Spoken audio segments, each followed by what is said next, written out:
Sickos Club. Sickos Club. Hey, come here. You like pro wrestling? We got a little something for you. Two fans, 3,000 miles away. We each been watching for more than 30 years. Celebrate the art form, the action, the homoeroticism. We ain't rating matches. We ain't analyzing stories. We ain't experts. We just sit down, shut up, and mark out! Hello, everybody. This is Blade Goddamn Daily back yet again with another edition of Sit Down, Shut Up, Mark Out. It's a pro wrestling podcast. It's about pro wrestling. It's a catchy title, is it not? Like that subtitle is what I make my money on. I'm not joined by Joshi G, as I usually would be in these moments, but I have scoured the earth. I have looked long and hard to find somebody who could fill Joshi's considerable shoes. And I found someone. First-time co-host, long-time friendo, first-time in-person friendo, Kaylee Michelle. Kaylee, hello. Hello. Thank you for having me. I'm really sad Gina's not here, but I'm excited to be here with you. Absolutely. Absolutely. Yes, Gina will be back next week, and she's going to have a lot of takes because she hasn't been here for a bit. So she's got a backlog of takes. But before we start, I just want to make sure that I get this in so that she doesn't get mad at me for being disinherited. Don Callis is the greatest. I love Don Callis. He can do no wrong. The Don Callis family is the best and most powerful family in the entire world. No one loves their family more than Don Callis. Absolutely. All right. So, Kaylee, let's tell the people about you a little bit. You know, as I said, you and I have been friends on Threads for a long time. And you know, I've seen your posts and realized, hey, she's really cool. She's somebody who's really into AEW. But as I understand it, you're kind of a relatively new fan. So when did you start watching? I started watching in March of 2023, specifically March 15th. I remember that date because I was hanging out with my partner at the time, and I absolutely fell in love with it. I believe it like opened with the rebar mitzvah, the MJF rebar mitzvah, had me dead. And then I was introduced to the Four Pillars, and then the show after that, just I couldn't take my eyes off of it. It blew my mind. So it was just instant. It was just, you were super into it. Absolutely. I was really surprised. I'm not very much into watching sports like that. Mm-hmm. And I know you would classify AEW as more of like a sports entertainment kind of thing. Sure. But I had always just not been super interested. It was just too overwhelming, too much. There was nothing that caught my eye about really any other kind of sports except for maybe basketball in person. Really like watching basketball. But I had heard of WWE and like it existed on the outside of my pop culture knowledge for forever. I obviously knew about Stone Cold and The Rock and Macho Man, people like that. Like I was aware, but I hadn't dove into it. And this just opened my eyes to an entirely new world that I'm so glad to be part of now. Yeah, that's awesome. So was there anything in specifically that grabbed you about AEW? Was there something that pulled you in specifically? Well, I appreciated the amount of actual wrestling that was happening. I know a lot of people like to say wrestling is fake. They're really looking for scripted, obviously. Mm-hmm. Yes. But you can't fake the athletic feats that I was watching. You can't fake jumping off the top of a rope, at all. You can't. It's not like CGI. Right. It's not fake. These are real injuries. These are real things that are happening to real people. And I just admired it so much because I could never do something like that. I stand at the top of my staircase and look down. I want to puke. And I've seen Wardlow do a very graceful swan dive off that. Like, I could never. When he comes off the top, he makes it look good. It's crazy because I'm glad you brought that up because I think like with wrestling, they are athletes, even though they're not in a real sport, right? It's like, it's weird. It's a worked sport. But, like I've been a fan for so long, sometimes I'm like, why does wrestling actually exist? Like, why? And I think the reason why is better that it's worked, because you can tell the stories you want to tell instead of, my Mariners just got eliminated from the playoffs on Monday. They're the only team in Major League Baseball that's never been to the World Series. In wrestling, this would be their year. You know what I mean? They'd go to the series and maybe they'd lose, but they'd get in the series again next year, and that'd be the story of baseball for like a year. And Dave Meltzer once said, if the other sports could work, they would. If football could just work an angle, they would, because they'd be able to tell really compelling stories. But the thing about, whether it's work or not is irrelevant, because the type of conditioning these people have is insane. It's crazy. Seeing MJF and Will Ospreay go for an hour, and MJF knocks out Will Ospreay with the Dynamite Diamond ring 4 seconds before the match ends, so that he pins him with 1 second left. And they never stopped moving that entire match. That doesn't happen anywhere else. There's no other sport that does that. No, the insane amount of cardio alone to be able to be in some of these matches, even the shorter matches. Mm-hmm. I'm out of breath watching them sometimes. I don't understand how they can get back up and just keep getting hit. Right. Well, and watch our boy Bandito. What crazy athleticism does it require just to be Bandito? There's only one Bandito, and there's a reason for that, because he's a freak. Mm-hmm. In a good way. In a good way. He's also my wrestle son, so I've claimed him as my wrestle child. Joshi has claimed Daniel Garcia, although she might have revoked that. She's claimed Speedball Mike Bailey. Mothers still love their sons even when they do bad things. Well, that's true. That's true. She tried to claim Bandito from me, and I'm like, no. Viper custody? No. Yeah, we're not doing a custody battle. No, absolutely not. Lastly, before we kind of jump into this, who are your favorites in AEW currently? So my current favorite wrestler of all time, and I will die on this hill, is Kenny Omega. Fuck yeah. I love that man with every fiber of my being. I only share him with the harem. That's it. Yes. Everyone else, I'm okay giving to other people, but the only people I will share are very limited with Kenny Omega. He's the god of pro wrestling. He's the god of pro wrestling. Also, Don Callis gave him that nickname, so good on you, Don. The greatest and bestest nicknamer ever. Yeah, thanks, Don. Up until about 3 or 4 or 5 years ago, my all-time GOAT was Bret Hart. It wasn't up for debate. Couldn't be debated. But you've been watching for 2.5 years, and I've been watching for 35 years. And my GOAT is Kenny Omega as well, because Kenny Omega is just the GOAT. He just is, okay? He's that guy. He's that guy. He's 101. So you love Kenny Omega. On the women's side, who kind of grabs you the most? Right now, Tekla. I love women's wrestling. I support women's wrestling across all companies, even WWE. As much as I don't like WWE, I still support the female wrestlers there because I love women's wrestling and I believe it deserves more time. Very hard for me to pick a favorite. It used to be Mariah May. Mm-hmm. And then she broke my heart. It's okay. You do you, girl. That was a big stand for Mariah. You go be on the best rated show you've ever been on, Mariah. It's whatever. I did think the story with her and Toni is still, it really is one of the best stories I've ever seen in pro wrestling. And it was groundbreaking, and it's too bad that she couldn't build on that, because I'll take the woman from hell over whatever the hell is going on with what she's doing now. The glamour. Yeah. It's Blake Monroe. Yeah. Anyway, it's okay. So I would say Tekla is way up there for me. The magnetism, and we should, people can't see this, but you are wearing a Tekla tank top.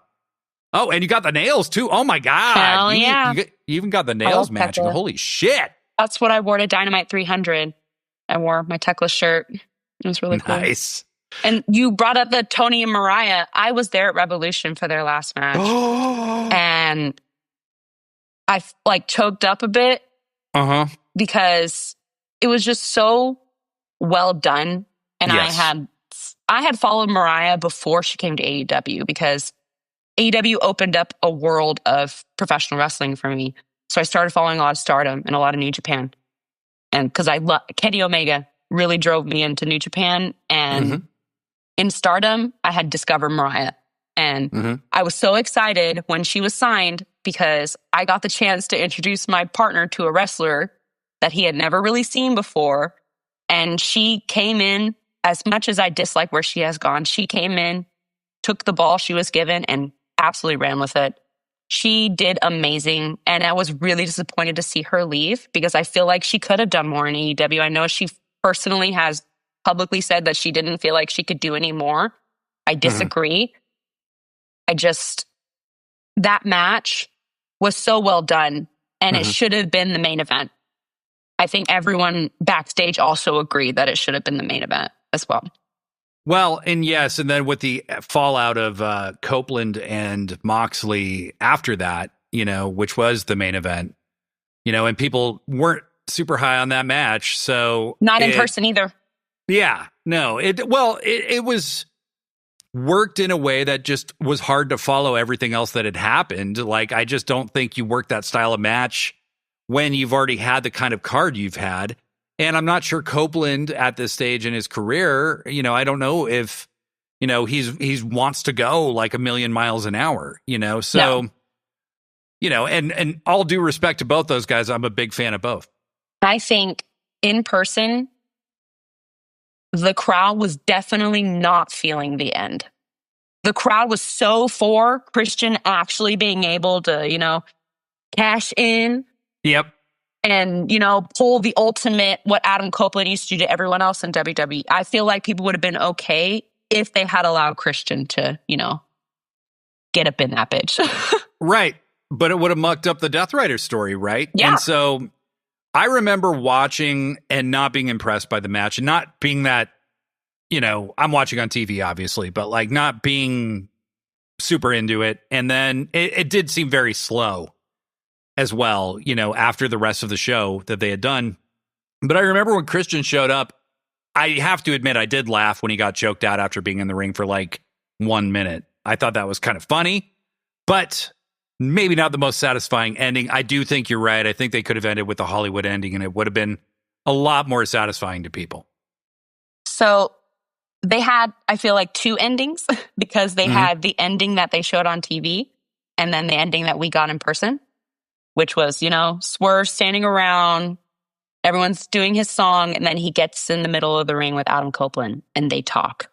And that was a good ending for it. But I wish that part would have been televised because what he said was so beautiful and so touching of a tribute to Adam Copeland that I think he deserves more that he doesn't get because he's come over from AEW. So people kind of see him as being a traitor to what they think is his legacy when it's just not. His legacy supersedes one promotion. And that's saying a lot. I was in I was at the first two WrestleDreams. And speaking of WrestleDream, we'll be talking about that in a minute here. I was there at the first WrestleDream where he showed up. You lucky bastard. Yeah, and I was never a big Edge guy, right? Like, I was like, I thought he was fine, but I actually always liked Christian a little better, who was in the main event, and Christian's just my dude. And he was the underused one. Copeland was so clearly like going to be a star, and much more Vince's type at the time. And so I had always stood up for the underdog guy that you don't think is getting the push that they deserve or whatever. And so I always rooted for Christian. But when Copeland showed up in the building and his song hit, that place went nuclear. And when he came out, and then every day since, like, this guy has been Team AEW. He's not trading on anything he's done before. They're not forgetting who he's been, but he's not relying on that to get him over. Like, this angle that they've done with him and Christian as a tag team so far has been fantastic and really well done. Just really, really well done. The whole story with him and FTR has been really well done. So Copeland has earned my adulation, which I did not just freely give to him. I didn't want it to be another Punk situation, honestly, where it was like this over focus on this WWE guy that had to be the center of attention, and Copeland's been very, very chill about all of that. Right. It's not about his ego. He's there to actually do what CM Punk said he was there to do. Right. Which is elevate the younger talent. Yeah. Yeah. It's always interesting when people actually do what they say. But speaking of things that have been said, one thing that's been said is that WrestleDream was last weekend, and I fact-checked it. It's true. This week, we had the fallout from WrestleDream. If you haven't seen WrestleDream, I recommend one of two solutions, okay? And it's not just go on Wikipedia and read the results. Don't do that. So you either buy the show, you can do it on Max, you can do it, in a variety of places, or you can go listen to Sit Down the Hard Way, which is the combined forces of Sit Down, Shut Up, Mark Out, and The Hard Way with Brett Michelle and Professor Degree. And you can listen to our intense, insane recap of the show. It's one of the best shows of the year. I think it's second only to All In. For me personally, it was just a fantastic show. So we covered it. Go listen to it. But we had some questions coming out of WrestleDream, Kaylee, and they're really good questions. Like, how does Jon Moxley recover from being a quitter? I don't think he does. Yeah. And is Toni Storm okay? Mentally or physically? I think physically she's fine. And really with Toni, was she ever okay? Personally, no. I don't think Toni was ever okay, and that's why we love her to death. That is why we love her. And how's Hangman? How is Samoa Joe going to follow up? Who's going to be in the women's tag title tournament? And what's going to happen with Chris Statlander and Mercedes Moné? Let me ask you this. What did you think of Mercedes versus Stat being the first match announced for Full Gear? I'm ready. I saw that when they originally promoted it, they promoted it as a winner takes all. So I'm very confused as to what the outcome of this match is going to be. Does Chris take just the TBS from her, or does Chris take everything? I'm a little unsure on the parameters of this match. But I think no matter whoever wins, I'm excited to see how they're going to keep going forward, because if Mercedes loses, she's going to just crash out. She is. Premium, Regina George, screaming, going crazy, crash out. It's going to be I think beautiful. we got a little preview of that on Dynamite, and I'm going to play some music here. When we come back, we're going to be talking all about Dynamite, and we're going to start talking about Mercedes and Stat. So you sexy motherfuckers, listen to this. We'll be right back. Voila!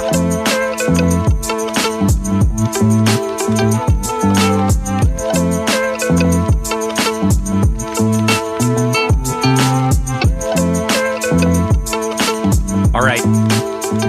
That was a good music break. I'm really, I'm trying to up the ante and get better at this. The music that the kids like. Something that I think the kids also enjoyed was the female-focused presentation of Dynamite this week. Before we started taping, anybody who listens to this podcast knows that Joshi G and I have been advocating for the women's division to be better represented for a very, very long time. And to the point of annoying the listeners at times where they're like, well, here's why, and we've just been kind of fuck that. Fuck that. Well, since AEW announced the tag titles, the women's tag titles, they have really shown a difference in the way they're programming the show. And the first hour of this Dynamite was unbelievable. The way they shone a spotlight on the women's division. Do you agree? Oh, 100%. I feel like I appreciate people like you and Gina and Books, for example, who are very, very public with their want for more women's wrestling, because I feel like they're actually seeing that and taking it in and making some changes.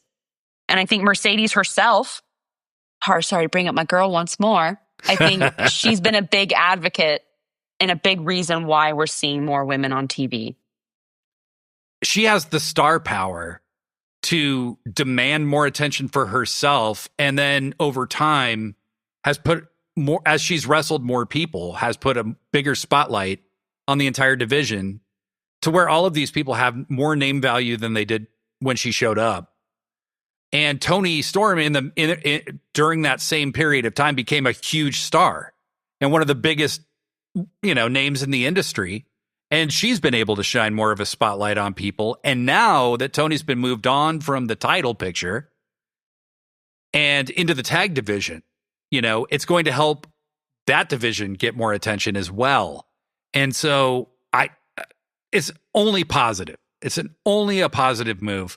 I'm very curious. For Full Gear, does Mercedes versus Stat headline?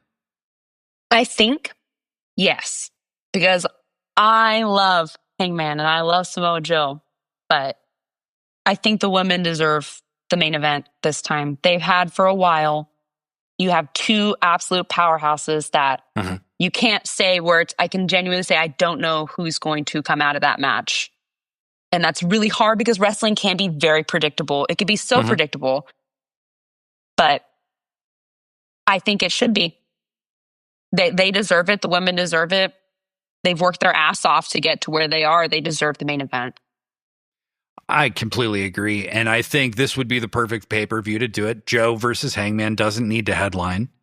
The chances of Joe winning the title are pretty slim, if not none. Hanger's in the middle of what will probably be his career-defining title reign. He'll have others later on. But this is the one. This is, he won it at the end of their biggest event with their biggest story they've ever told. And I think this is his time.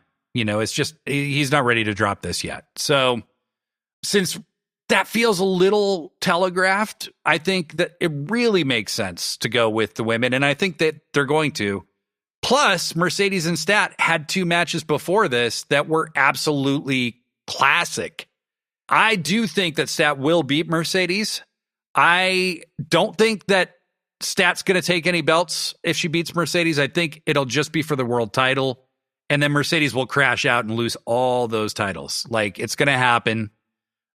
I really feel that way. And I think Mercedes crashing out is going to be a lot of fun. I have said that from the beginning, that Mercedes has to lose every single belt before she holds that women's world. I've posted this before. Toni herself said that all these belts are nice, all this gold is nice, but there's only one in the company that truly matters to the women, and it's the Women's World Championship.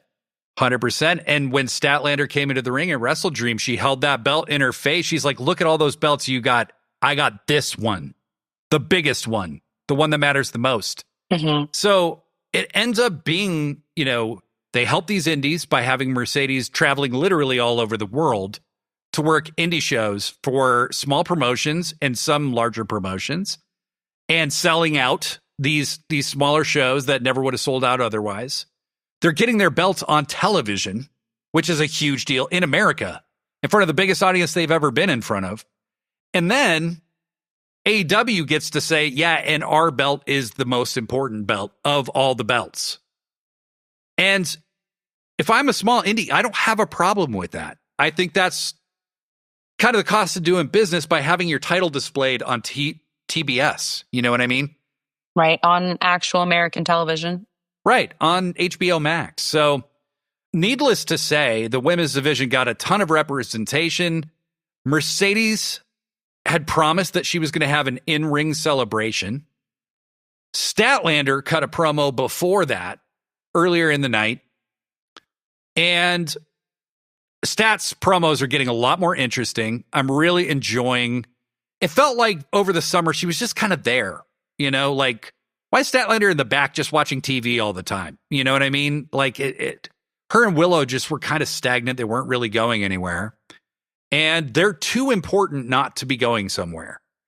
You kind of see what the plan's been, which is Stat is going to have that legacy run that she's just started. She's coming off soundly and cleanly defeating Toni Storm at WrestleDream. And you can just see the confidence in her is at an all-time high. And so she cuts a very good promo on Mercedes and then says, enjoy your celebration, which I took to mean like Stat wouldn't be involved at all in that celebration. I felt ominous after that. I was like, oh no, something's going to happen. Because something always happens when Mercedes tries to celebrate herself, damn it.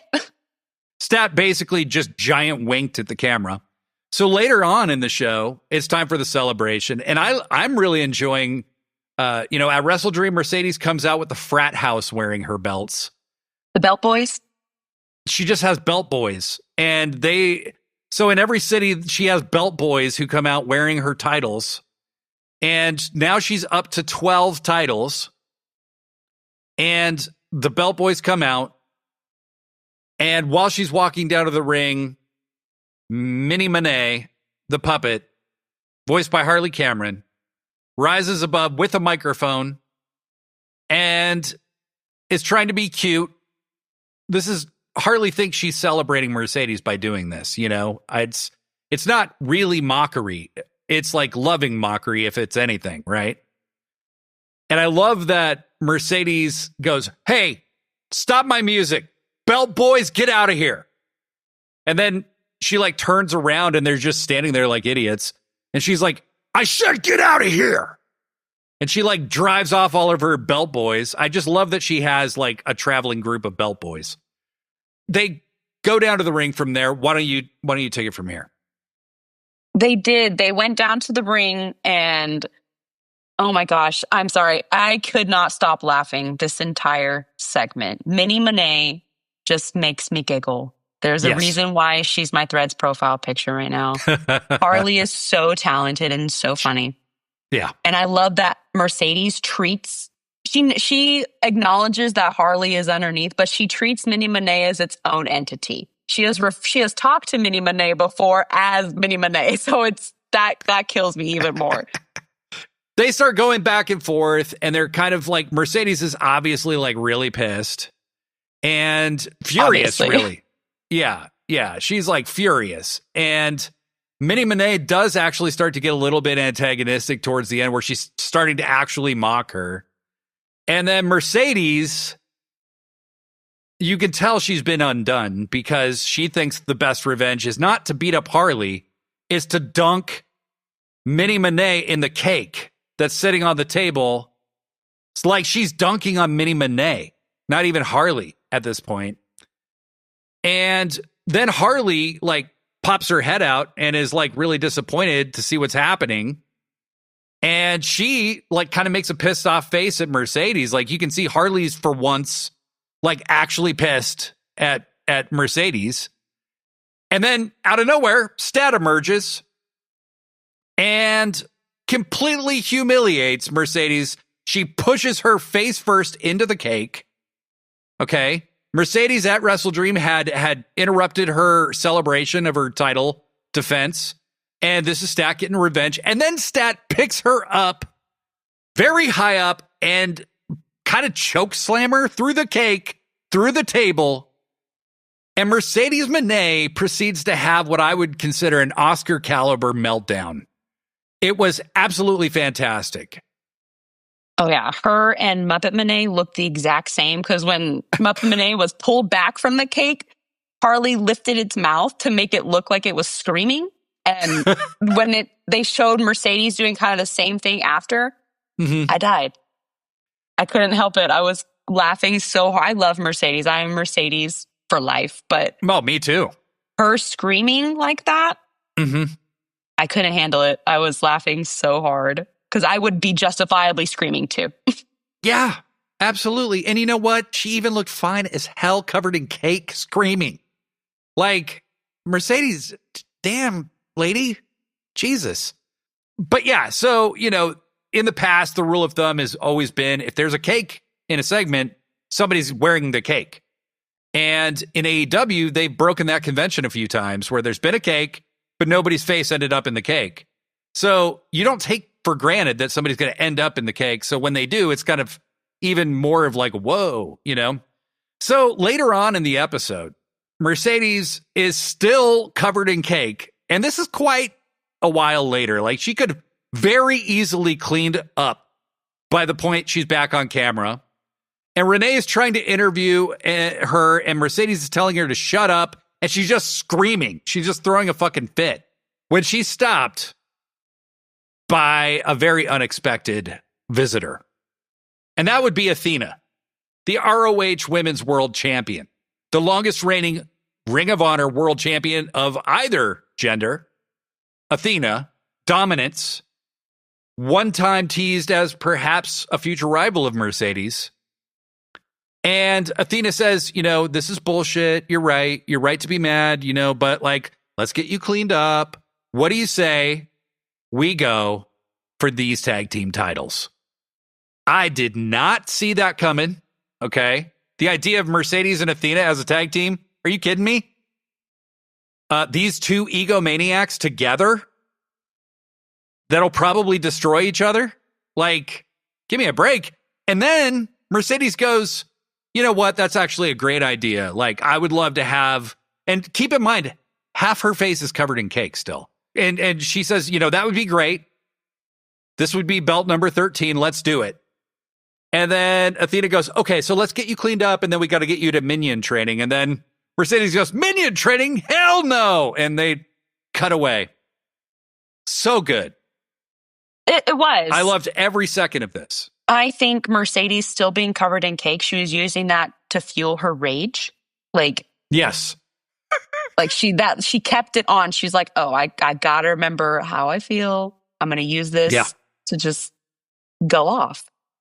Who else didn't see this coming was Billy Starks. Billy's like, what about me? Yeah. But Billy I feel like Billy continuously gets the short end of the stick when it comes to Athena. And that's going to come bite her in the ass later.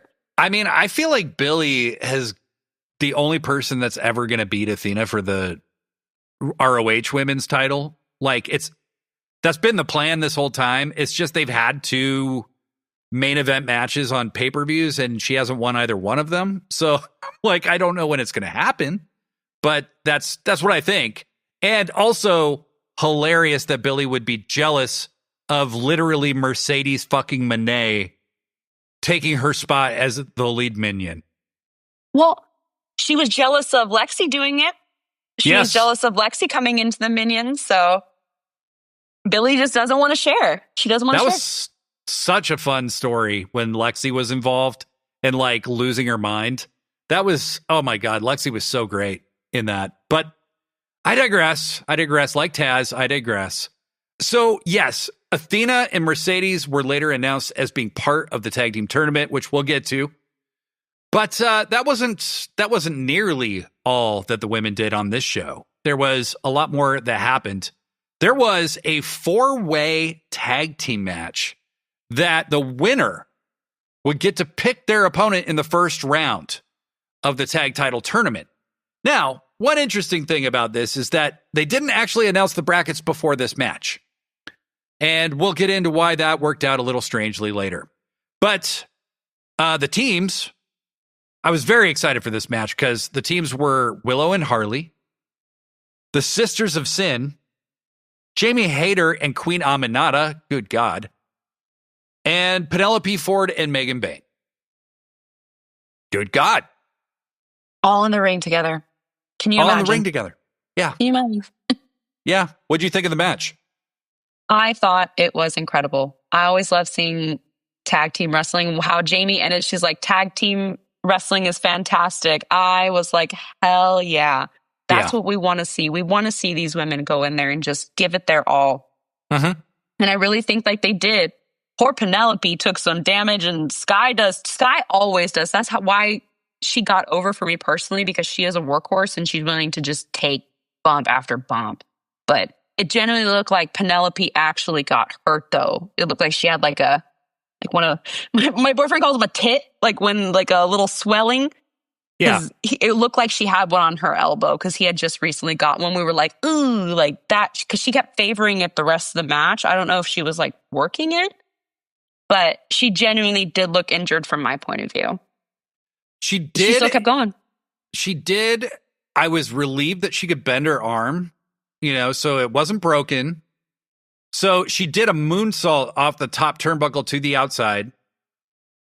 And the way she landed, it looked like might have been uncomfortable. And I'm not sure if she was hurt for a minute and then decided to sell it the rest of the match.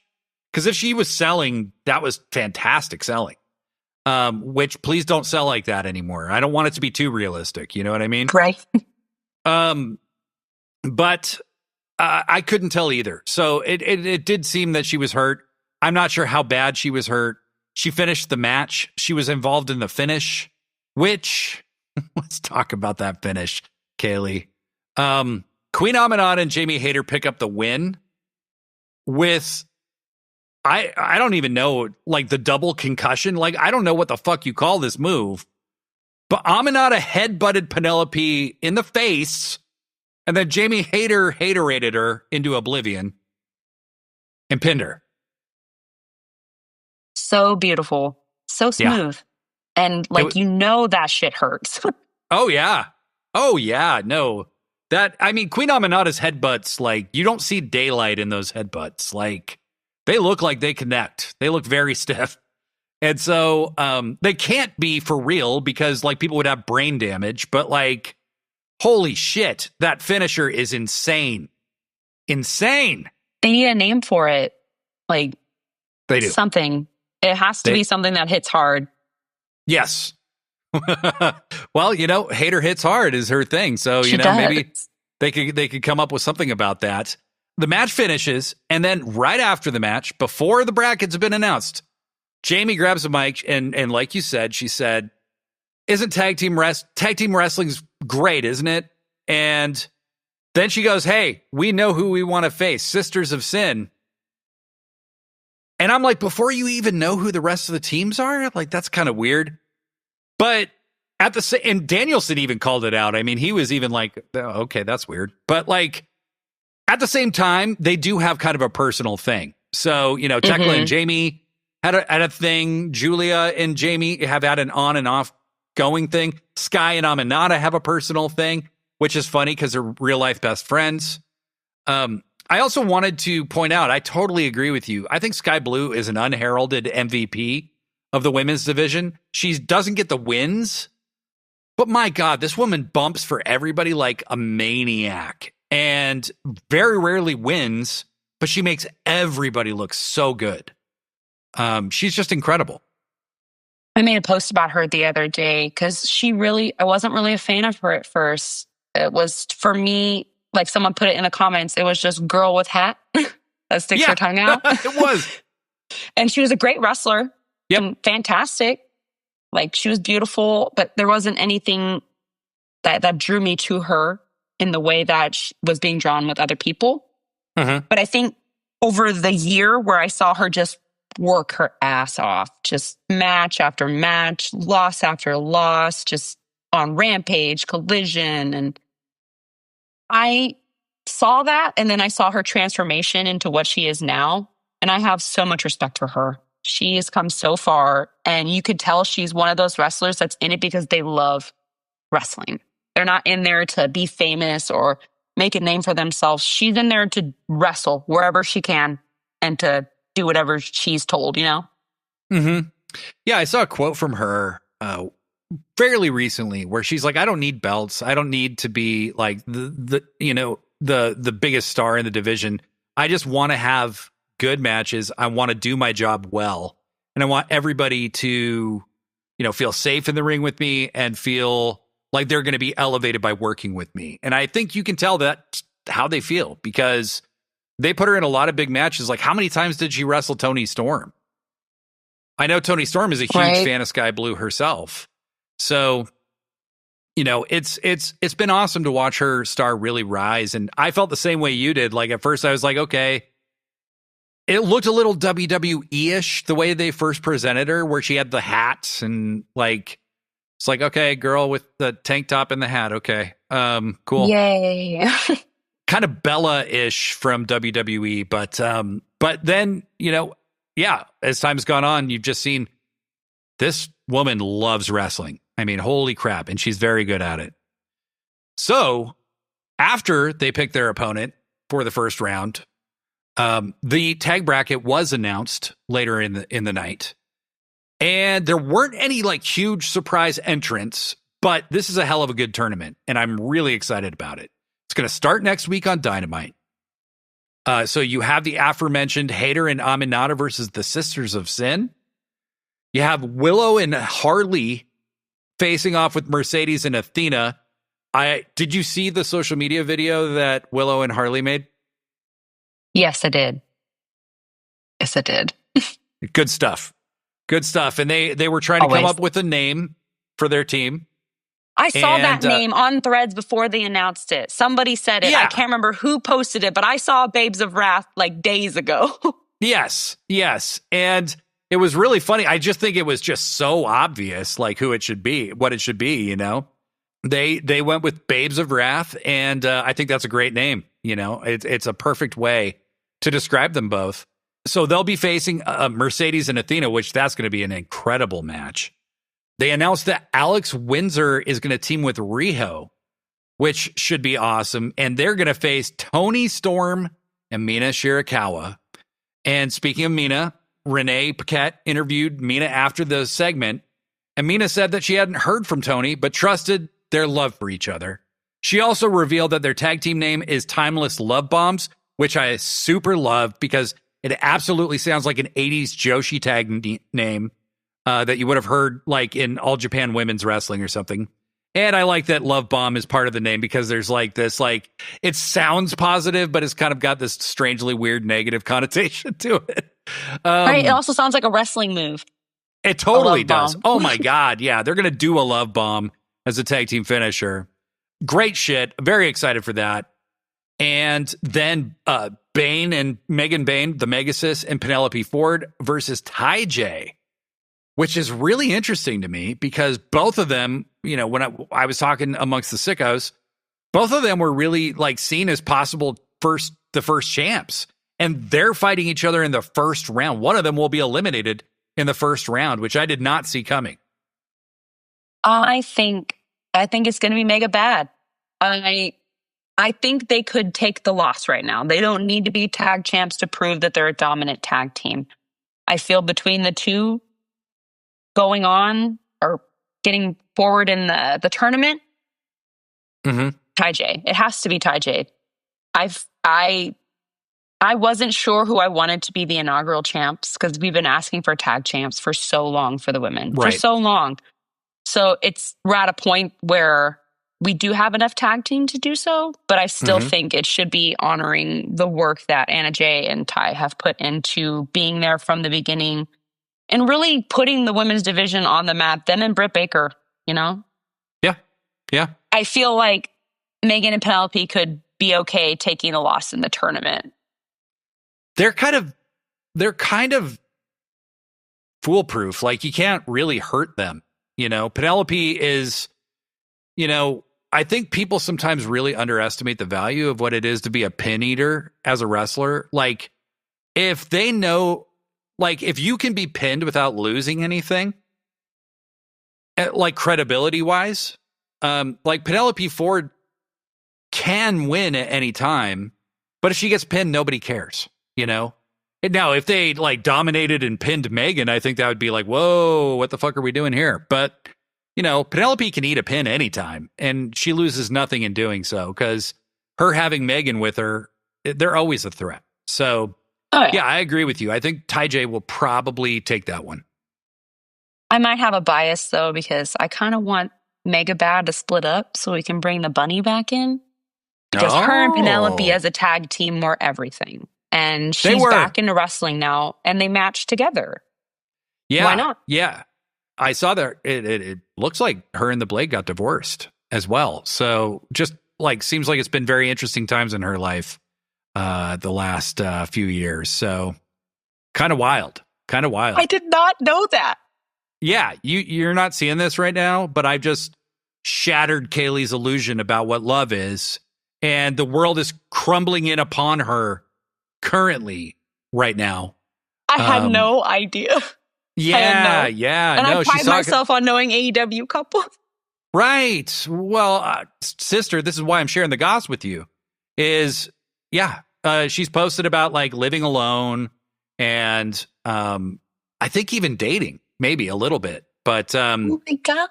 But yeah, I don't believe her and the Blade are together anymore. So lots been going on with the bunny. But like I said, the tournament starts next week. I think it's going to be a fantastic tournament. I'm really, really looking forward to this.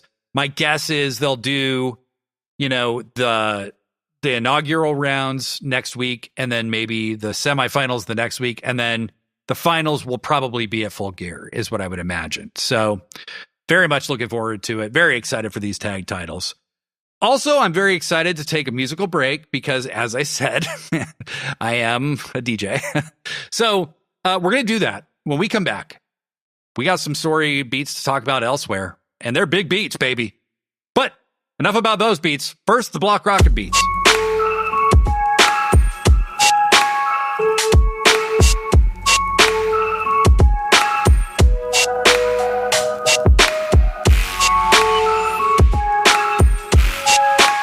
All right, Kaylee. What happens in your mind when I say this word? Mox. I just see blood being rained down like that scene in The Shining, with the elevator and just... And that's the Death Riders. Yeah, like the elevator. They're like a plague on AEW. Yeah. No, I think that's illustrative of the point I'm about to make, which is Jon Moxley is a man who has bled for his word, who has, put up or shut up. He puts up, He's a guy who's willing to do it. You saw it in the match with Hangman Adam Page. This guy bled buckets all over Texas, and he has many other times as well. But in this match with Darby Allin from WrestleDream, this man didn't bleed at all. And I think he was so convinced that he could make Darby quit by hurting him enough that Darby not quitting is actually what beat him. Yeah, definitely. His mental will really broke Moxley because he realized he couldn't do anything more to him that was going to make him change, like the type of person he is. Right. And Moxley didn't have the will to kill him. That's basically what it came right down to. Mox realized, I have to kill this guy. And since I'm not going to do that, I quit. People said it was a rushed ending, and it was. It was a bit of an abrupt ending. I will give him that. But story-wise, I think it makes perfect sense. So Moxley was kind of broken by Darby's inability to be broken. And they had a very fun match. Darby Allin came out earlier in the show and basically, I was curious to see what he would say, but he said, hey, I'm realistic. I know this isn't the end of the Death Riders yet. And as long as they exist, I'll be right behind him. That was kind of it for Darby. Man, a few words. Pretty powerful, but few words. Yes. Darby's, selective words, but powerful words. And he said he would die for AEW, and nobody doubts that. Literally no one. We all thought you were going to, sir. The fact that you're here, we celebrate. Yes. We have watched you die on several different occasions. Mox cuts a promo. It's right after the match at WrestleDream. And Mox is looking in the mirror. The AEW production crew is just killing it. Every single time there's a big promo, they don't just get a great talker to give that promo. They put him in a scene that makes so much sense and enhances the vibe, right? And so Moxley is standing over a bathroom sink looking at himself in the mirror. And he's talking about, he kind of gives Darby some props. He says, hey, look, it was Darby's strength that carried him through, and his inability to care about his own well-being is what helped him survive that match. And one day it's going to catch up with him. But you can also see that while he's telling himself that tomorrow's just another day and we'll pick up right where we left off, this motherfucker does not believe that. This is a man trying to talk himself into believing. Did you get that same feeling? It did. I did. It almost sounded like, in a way, like he was like, I don't know how to describe it. He felt like a character in a horror movie where they're having like a monologue, but then you slowly pan out and realize that they're talking to themselves. Like you think they're talking to somebody else, but they are talking to themselves. Like, yes. And like you said, it's just opening the door for Mox's own crash out because he's losing control and he's trying to take back control in the only ways he knows how, which is violence, like punching the ref. Like, well, and we're about to get to that. So this is a monster who's realized he's not invincible. And just that realization has broken his fucking brain. That Darby might be more hardcore than he is, right? And Danielson was telling the story of, hey, once the Death Riders weren't there, once all of his little bailouts weren't there for him, he tapped out right away. He gave up right away. He's a bully. He's a hypocrite. He's a liar. They don't usually, wrestlers, main event guys like Jon Moxley would not normally allow themselves to be portrayed this way.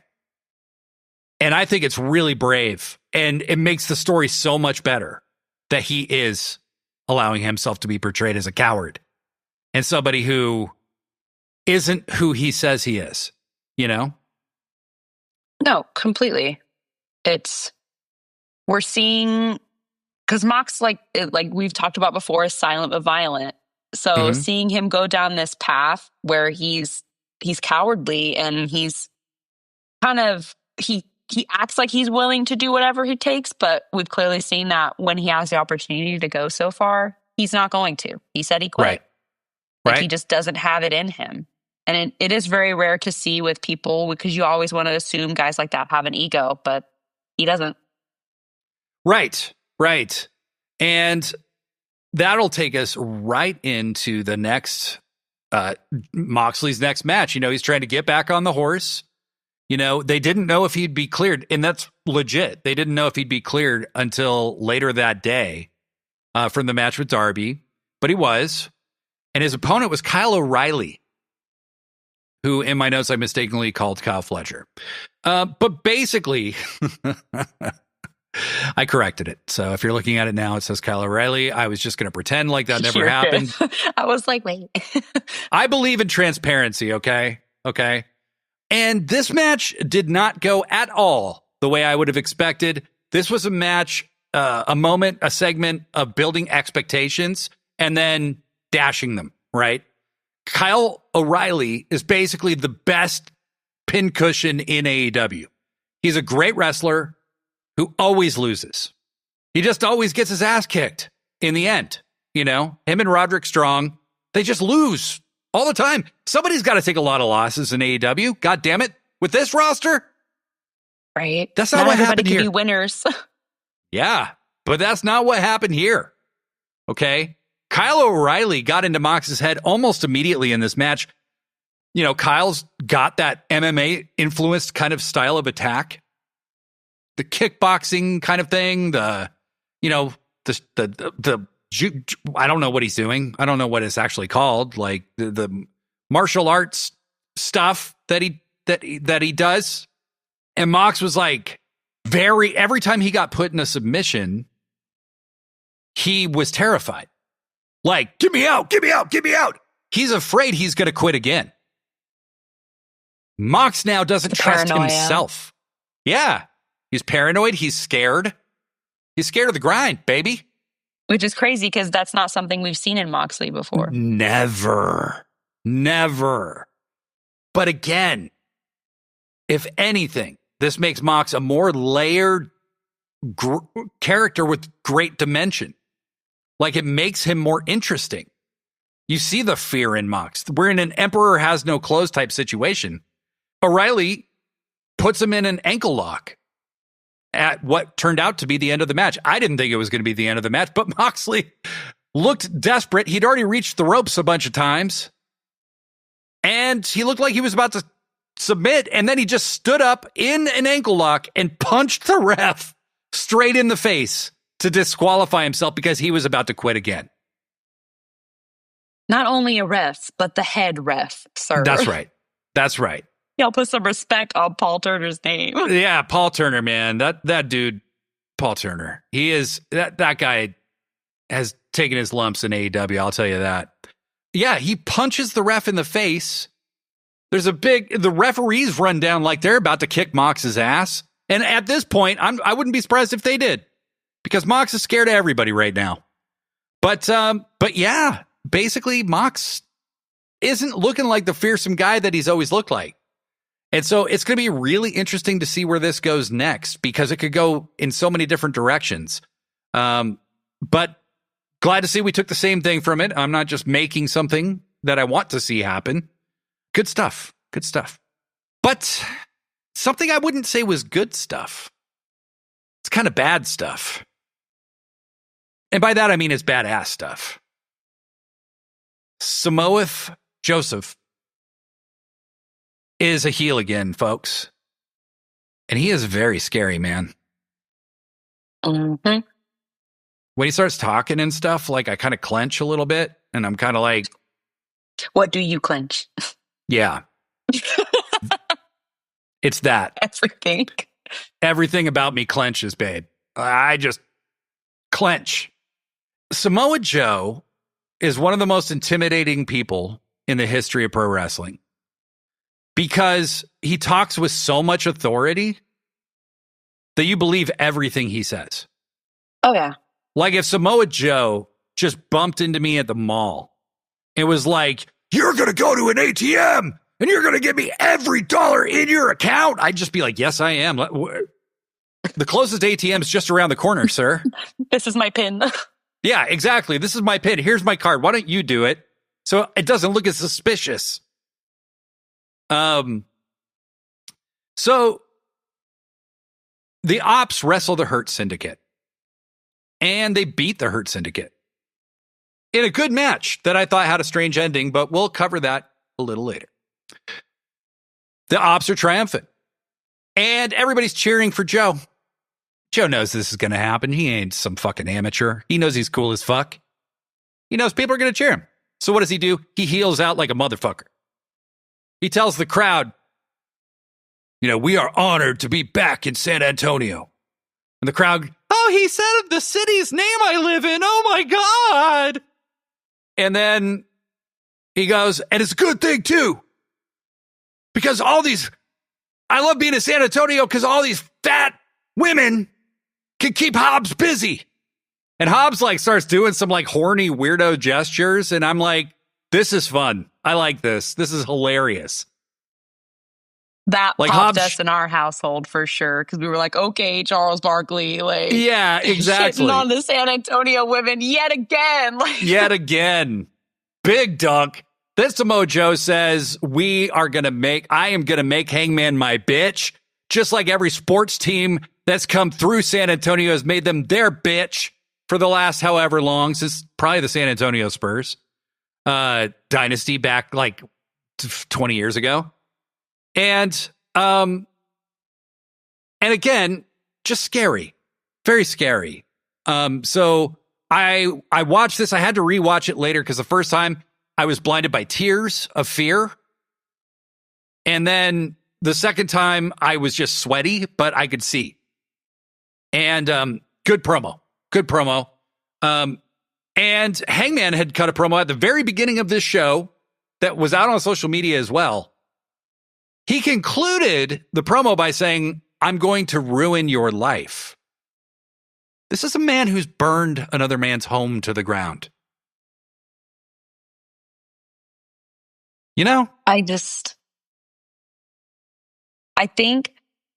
I know even we are sitting here underestimating that they're not going to be the main event match of WrestleDream, but I do feel like this feud is about to get really ugly.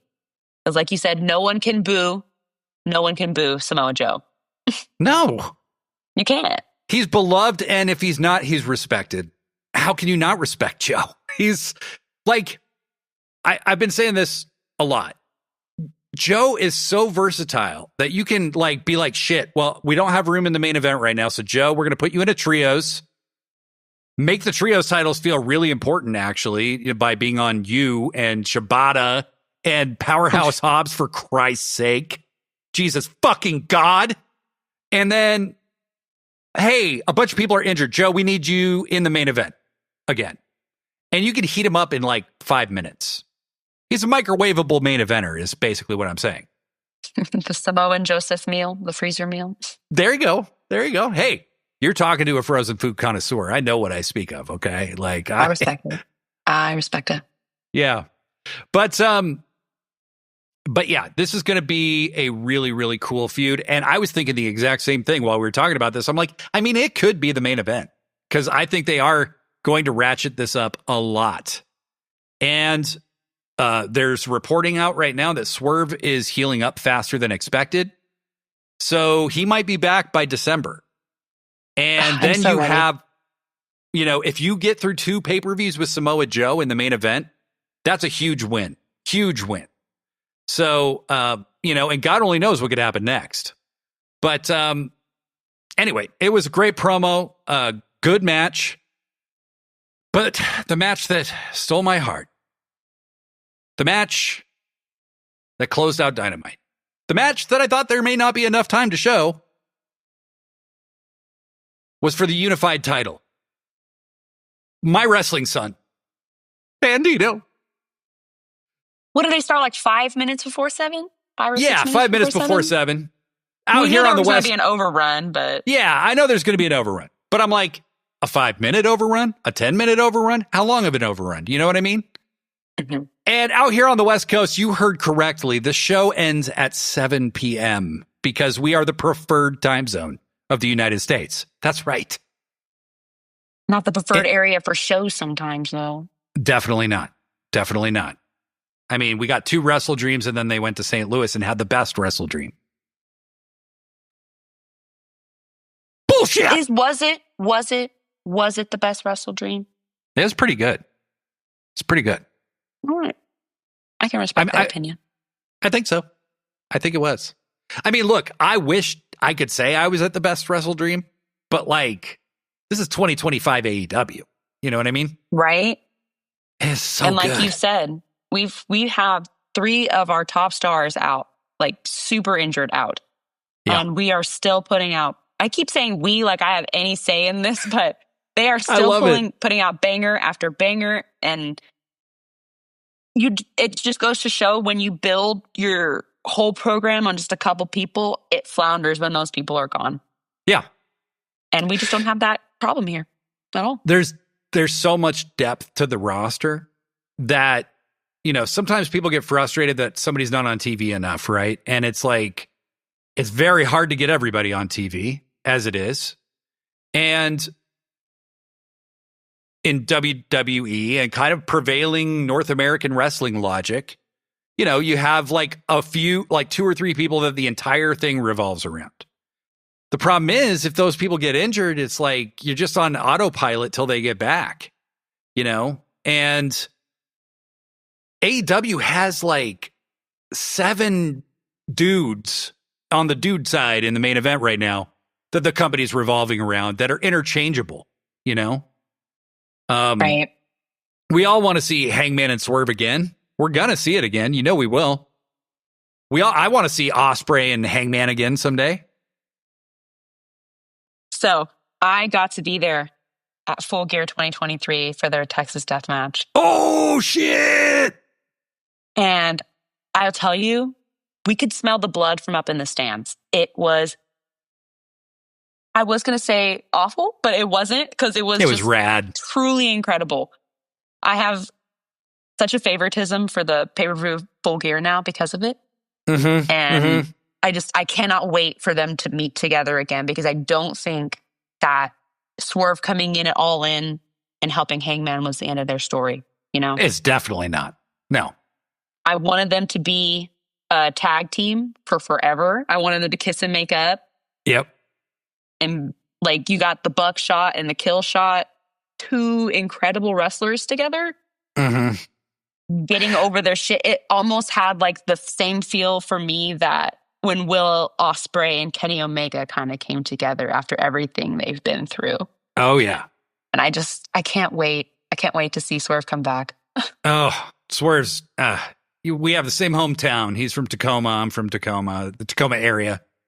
And I watched Swerve a lot in Defy before he was in a national promotion. And my God, what blew me away about Swerve was how quickly he improved. Like, the first time I saw him, I was like, why is everybody making such a big deal about this guy? Then I saw the match and I was like, he's good in the ring. He's good in the ring. Then I saw him like 2 months later, and the way this guy carried himself had completely changed. He was holding himself like a main eventer, and I was just all aboard at that point. I'm like, well, if he's doing this shit, if he's getting this good this fast, like, I'm in. I actually saw their first match just before Full Gear at WrestleDream.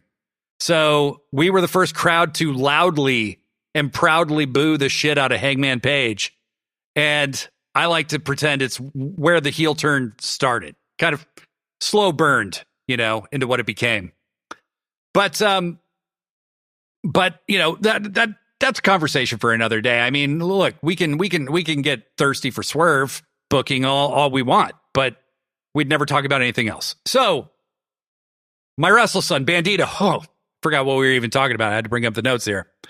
So yeah, it looked like they might run out of time, but Tony Khan knew what he was doing. I think these two match up really, really well, both in personality and kind of their body types as well. Like Okada's like lithe and kind of tall, and Bandito is like just like jacked but short, And so just seeing them wrestle each other, they're going to have, the match is going to look interesting.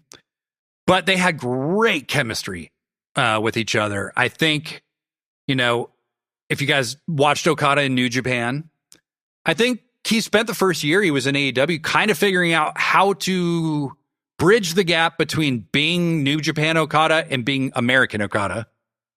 And in the last 6 months, it feels like he's totally found it, where it's just like, holy shit, like this match was insane. It was so good. What did you think of it? Like you said, Bandito and Okada, it's just like, I have a hard time saying like it was money because it truly was. Bandito has proven this entire year that no matter who he gets put in a ring with, it's up for match of the year. Yep. And you're right. They had an insane amount of chemistry in the ring together. Mm-hmm. And I really think this is another example of Bandito being up, I believe, for Wrestler of the Year. 100%. I don't think anyone else is close. No, I'm screaming from the mountaintops about Bandito. He's just insanely good. And it's absurd how athletic and what he's capable of. So they have a great match. The Rainmaker's teased about 300 times. The 21 Plex is teased. And finally, Bandito goes for it. But Okada had baited him into trying it because he was too far away from the ropes.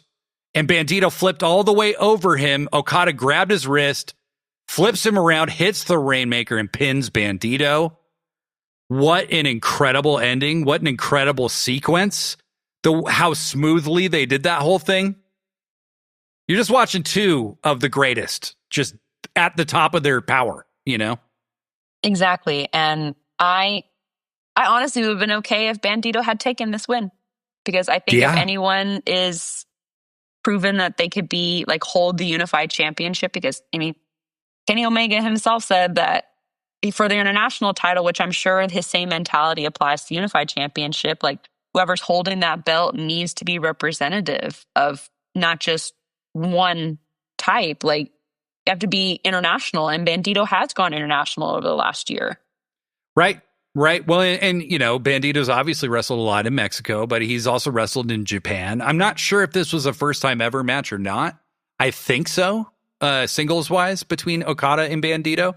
But that tag match that they had, that was my favorite match of the night. Brodito versus Takeshita and Okada. And then at the end, after Bandito's been beaten, the whole family comes out, and then the music hits. Takeshita walks out. He's the only person who's ever been able to make that New Japan title look halfway decent.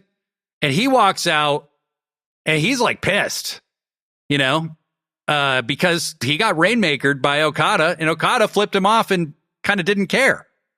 So when they finally get announced for that match, it's going to hit like crack. Like, it's going to hit like crack. Yeah. That will be match of the year. I cannot wait for Takeshita versus Okada. I'm just like, is it going to happen in AEW? Is it going to happen at Wrestle Kingdom? I mean, that's probably the biggest box office match they could make for the main event of Wrestle Kingdom. I think Tony might be a little selfish with that one and keep it for AEW. Well, yeah, exactly. So there's a lot of ways that could go. Will Takeshita, I don't think he can be in the C2 because he's going to have to be building to Wrestle Kingdom in December. So it could go a million different ways. Who's to say? Who's to say? We're going to take one more music break. When we come back, we have some minor complaints and then a few odds and ends, and then we're going to get the hell out of here.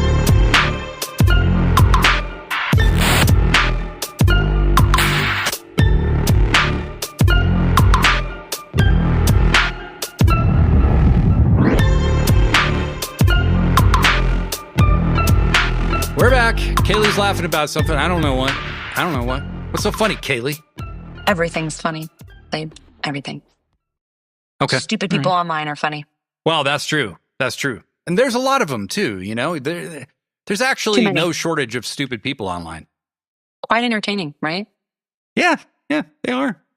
They are. And then you just crush them like little bugs in your mind. And verbally. Speaking of a few things that, we might have crushed if we could have. I have a few minor gripes, and I want to see how you feel about this. As good as Dynamite was, there were a couple things that I wasn't super stoked about. Felt a little repetitive. Felt a little like we've been here. We've been doing this. Why are we still doing this? First things first, Mark Briscoe wants to challenge Kyle Fletcher again. The WrestleDream match was their 5th match, and that's in the last year. In the last year? Yeah. Their first match was during the C2 last year. My God. Do we need to do 6? I don't think so. I will agree with you that that's a criticism that I can also have with AEW, is that sometimes we can tend to beat stories to death, to the point that we're seeing the same few people on the card every show, every week. And I think they could have wrapped up Mark and Kyle pretty nicely before this, but here we are again. Yes. And while I really like Mark Briscoe, I think he is a fantastic performer. Kyle is going to be the best wrestler in the world in the next few years. And it may happen even faster than I'm thinking because he's improving so quickly. It's nothing against either one of them. You know, I know there's a bunch of people injured right now. I know that they've got to, kind of where they're positioning Mark Briscoe. I'm just going to be honest. I'm not totally sure about it. Like if I see him at that main event level, I see him. He's a great wrestler. I love his matches. I love his promos. I love all of it. I'm just not sure if it's like could be world champion kind of level to me. You know what I mean? I didn't see that. Like you said, I agree that I don't see that with him and Kyle. I saw him leaning more towards that when he and Max were actually going at it. Right. I was kind of disappointed in their stipulations for I understand it was supposed to be TNT, tax and tables. I get it. I'm not dumb. I understand. But Dream Booker me wanted that to be a dog collar match. I wanted it to be because we've obviously seen MJF in a pretty historic dog collar match with CM Punk. Yep. And he could have, if they weren't so afraid to touch anything with CM Punk, he could have been like, I know you've had experience with this before, and kind of do the same CM Punk, like, will you be my Valentine kind of thing, but be like, I got you a wedding present and, here it is. And I know you have experience with this before. And it would have been a nod to, obviously the Briscoes dog collar match, like right with FTR. 2 iconic dog collar matches. But my partner also brought up that maybe they are afraid to touch the legacy of those 2 matches and those 2 feuds because they were pretty good. But I think I would have taken Mark more seriously as main event material had they kind of gotten harder with him and MJF. I think that could have elevated them both. Yeah. Well, I think MJF, he's filming a movie right now. like they just wanted a way to write him off for a while. And so, obviously they like went crazy with the stipulation. I mean, they were in tacks within seconds into the match, and it was fun and everything. But, I like Mark a lot. Maybe me watching for so long has influenced the way I see him as I put an artificial ceiling on him, maybe. But I guess for me, it's going to take a little bit to see him break through my glass ceiling, I guess. I'm not like dreading the match. I'm just like, do we need to do this on F Full Gear though? Like, do we need to do it there? Like, couldn't we do this like on a Dynamite? Something, I agree. And I honestly wouldn't be surprised if they had Mark win, because I think they have bigger things for Fletcher in mind, and they might just want to get him free of the TNT title. So I could see it happening. We'll have to see how that works out, but that minor gripe. I don't know that we need 6 Fletcher Briscoe matches in 1 year. The next thing, and it's basically the same thing, but it's with different people. The Demand and the Hurt Syndicate.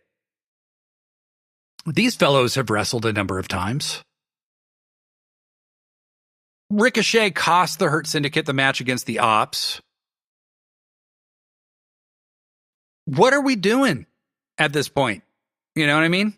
Like, they've wrestled several trios matches. They've wrestled various combinations of singles matches. I also agree with you on that, honestly.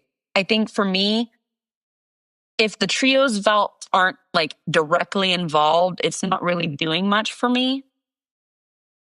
Because I think that the Hurt Syndicate could be good trios holders, and the Demand could be great trios holders. But right now, you guys aren't the trios champions. It has nothing to do with the trios belt besides being a number 1 contender. Like, I think I would maybe like their feud and like another match between them if the belts were directly on the line and one of the other was holding it.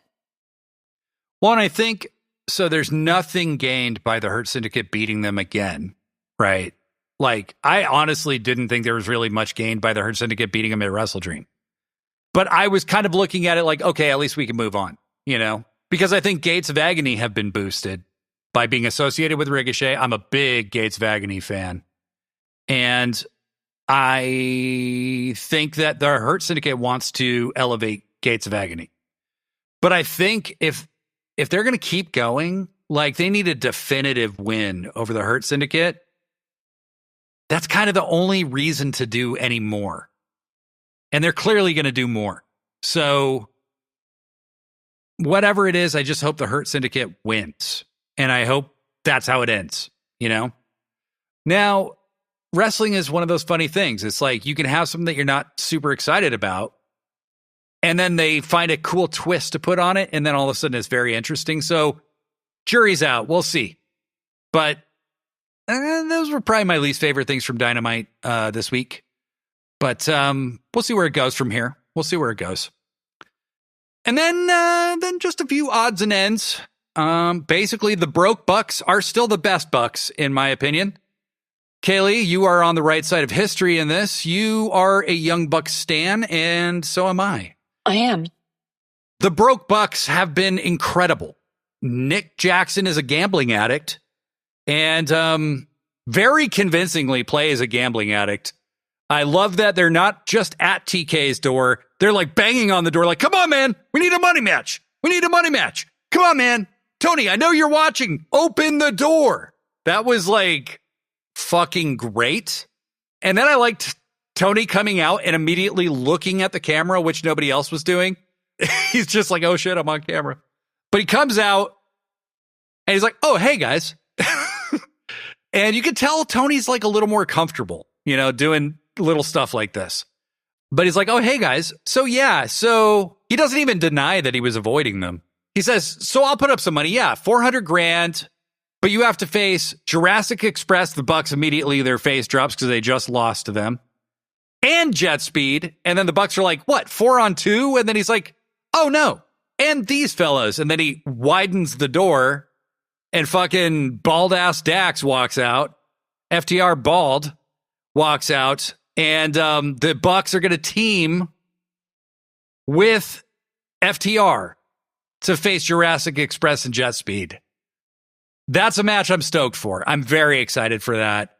It's happening on Collision, is it not? Yes, this Collision on San Antonio this Saturday. That's going to be fantastic. That'll be a really fun match. They've teamed once before, actually maybe twice. They teamed one time at a pay-per-view as baby faces, and then I believe they teamed one time as enemies in the early days of Pandemic Dynamite, where they got kind of forced to team up. But that was a fun segment. I love Broke-Ass Bucks. It's hard to ever see this ending because it's just so entertaining. And it is directly commensurate with the joy of seeing them lose their money. Like, they were such dicks with the money that seeing them go broke has been so cathartic. And maybe because of the massive income inequality in our country, it's also fun to see somebody rich become poor. We've been talking about crash outs like the whole episode, but Nick Jackson's crash out over not having money is everything. I agree. I'm doing the same thing. And as someone, as you know, you've been to a live show, I think it took everything in Tony to keep his voice calm, that whole promo, because you know he can't help it. The voice goes higher and higher and higher until he's yelling and he's so excited. So I was so surprised he wasn't like, here you go, you know? Yep. This is the greatest Dynamite ever in the history of professional wrestling. The difference between Tony and everybody else is I think he genuinely feels that and means that when he's saying it. But yeah, when he's on a mic or he's amplified in some way, he like goes into like, I need to like put on tough guy voice. It's so not a tough guy voice, but it's Tony Khan's tough guy voice. He is so fucking hilarious. He is really legit just one of the funniest people in the history of the wrestling business. This is the man that saved this industry in this country. Mm-hmm. And I fucking love that little weasel for it. He's the best. I love Beautiful. Tony. How can you hate? The only billionaire I can sign off on. But that's in the offing. And then one other thing, there was a promo, backstage promo. Jurassic Express cuts a promo. And Jack Perry says people are asking him, why now? Why are we doing this? And Jack Perry says, we're back to reclaim what is ours. We want the World Tag Team titles. And I ask you, friend,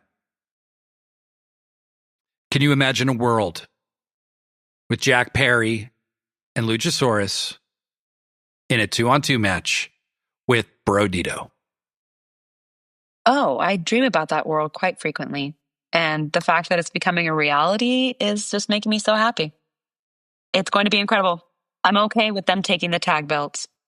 I would be okay with it too. I mean, it could go either way. You know, I think Brodito are now at that point where they've like justified having the tag titles and like giving them this run has been great. But they both have things they can do as solo wrestlers too. So it's really no big deal if they were to lose, but I wouldn't be surprised if they won either. You know, I mean, I think that there's a lot of different ways this can go, but that will be an incredible match. So they are definitely teasing Jurassic Express aiming for Brodito, and that makes me a happy blade. Well, Kaylee, this has been an absolute blast. Yes, it has. We should do this again. We will do this again. With Gina? We will. And friends, we will do this again next Friday, or next Saturday is when you'll be listening. It'll enter your ear holes next Saturday after it comes out of my mouth hole on Friday. Till next time, I'm Blade Daly. And I'm Kay Michelle. Pro wrestling forever.